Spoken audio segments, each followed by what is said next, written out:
Hey folks, it is March 13th, 2019, 3:08 p.m. And it's episode 406. I'm trying to think what I need to talk about next. I like this idea in the cartoon, and I like the idea where I was going with the layout, but I was never satisfied with the drawing, and I'm still not, and I thought, okay, this is just gonna suck. But it's doing very well online, despite me not liking it though. The art. I think it might be because I didn't go to sleep before I drew it. I started drawing it about 1. After trying to go to sleep about 10 and then laying in bed wide awake till 1, I was like, okay, this ain't gonna happen. And if it does happen, then I'll be like a 5, so I'm gonna go ahead and do the cartoon. So he was asleep. So this is on the college bribing scandal. And here's a weird thing, is that there's legal ways to bribe your kid into school. Totally legal. I mean, it worked for Jared Kushner, it worked for Trump, Donald Trump Jr. and Ivanka, and probably Eric. It worked for Donald Trump himself. When he got into school, you know, the parents make huge donations to that school, and then voila, your kid's in the school. Sometimes it doesn't always work. Or it's just maybe cheaper to bribe their way in. And what this does, in case you haven't heard all the details, there are coaches that were in on this that were paid to like make a kid put them on like a tennis team or a crew team, even if they've never even done it before. Kids were they created fake profiles of the kids playing these sports that they'd never played before, and they like had them posing with rowing machines and crap like that.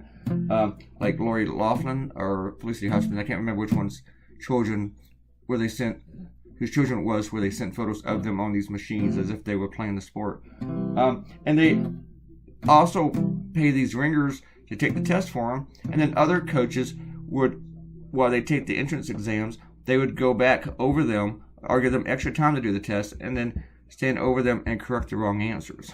So it's like, okay, we're still gonna make you take the test, but we're gonna correct all your boo-boos for you.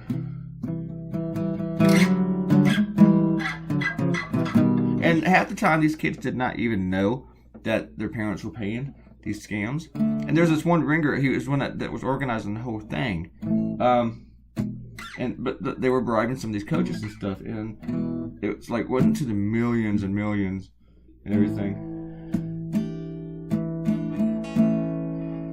So, but yeah, the actress Felicity Huffman and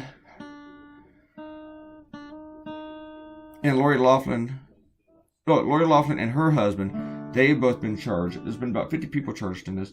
And Felicity Huffman is married to William H. Macy, but he has not been charged, which makes me think the prosecutors really, really like Shameless. And William H. Macy is a damn good actor. I mean, he's awesome. But apparently he wants his entitled little snot-nosed trust fund babies to cheat their way into school. And the thing is, this is not a victimless crime, as I'm trying to point out with the cartoon here, that whenever one of these trust fund babies gets these spots that they don't deserve, you know, when they should probably be going to, like, say, a less esteemed school than USC or UCLA or Harvard, you know, that maybe they should be going to Arizona State instead, or maybe Los Angeles City College, since that's what they live at.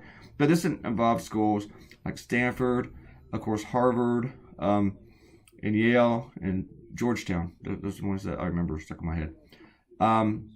I didn't hear about anybody trying to get the kid into, like, Ole Miss.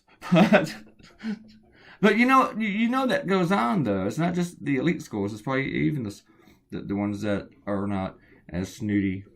But they are they're not just taking this from just kids who are more deserving. They're taking it from kids who don't have rich parents, and this will especially affect minority students.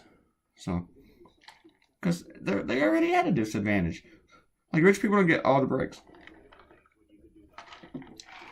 I guess that's why they get all the breaks. They had to keep going out, keep busting, keep making them happen. All right, let's do some shout outs. I do like my bus stop sign. I did have to write stop on it for people would know what it meant. I like my little girl too. I think she's cute. She's like oblivious to her futures. she's about to get thrown under that bus. Hey, look, there's a metaphor in the cartoon. It's in the metaphor. Oh my gosh, I just never realized that. I am a bloody genius. All right. President Oso said Tucker Carlson is a monster. Great cartoon. He's also a douchebag. Thank you, President Oso. Robert Cotino said, I should find out how to get a job at one of these think tanks. It sounds like something I might actually be able to do in spite of my disability. You're a smart fellow, Robert Cotino. I think you could get a job at a think tank. But I don't know if they pay that well. My editor at the Freelance Star had worked for the Heritage Foundation, and I always got the impression that he wasn't paid that well. I don't know if he was paid poorly, but I don't think it was just something where he made gobs and gobs. I think some people do. I don't know, honestly. So for once, I'm going to say I'm not sure. Someone should listen to TC what Jacob's sons did when someone like Tucker attacked their sister. That was Robert Cotino. I don't know what you're talking about there. I'm sitting here trying to think, but I don't have enough time to figure it out. Let me know, or I'll figure it out tomorrow. Or probably won't. Robert Cotino says haters have got to hate Tucker Carlson. It's no different. He's a hateful person. He should not have a show. Anybody else was saying that crap, they'd be gone. But, this is the whole Trump syndrome. The worst people can stay now. He also says, remember, tell me the story about your idiotic assistant editor almost getting the paper in trouble, but you didn't let him. You got to remind me again tomorrow. So we only got like 3 minutes. But I will tell you like this, though. We were at the Heritage Foundation at a dinner, and he promised George Allen, like a year and a half before the election, that we were going to endorse him. And when you're a newspaper, you don't go around promising endorsements to people, And nobody, unless you're like the owner of the paper, has the authority to go out and make those kind of guarantees or assurances. And he did. And I called him on it while we were walking out. So, he was slobbering all over George Allen so bad that George Allen was getting uncomfortable. It was like, how do I remove my balls from this guy's mouth? It's pretty bad. But there's a full story behind it. So, but the funny thing is that we ultimately did not endorse George Allen in the next election. And that next election, it was the McCulloch election. I believe so. I got to go back to my timeline and look to see if that's entirely accurate about the timeline there. But there's more to it, though I think I just told you all the juicy bits.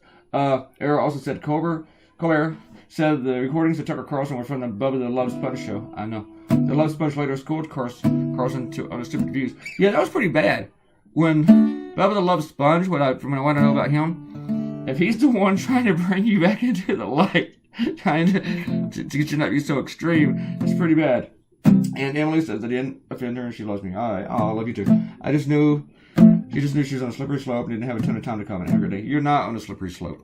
Ariel, tell Emily she's not on a slippery slope. Your slope is firm and dry and everything. Okay, it's rock solid. I hate it. Sometimes the eraser just goes bleep and it leaves a streak.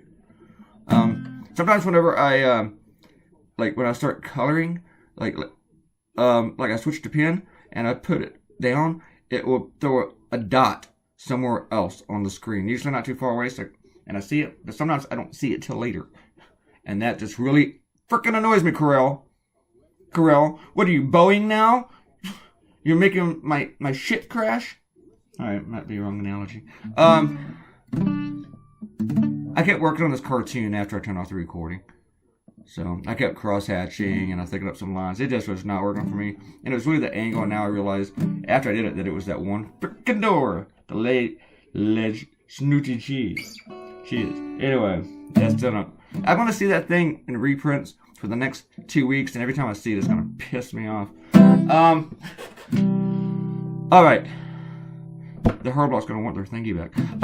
Leave a comment, and I'll give you a shout out. Please click the red button and subscribe. See you guys on Wednesday. Bye.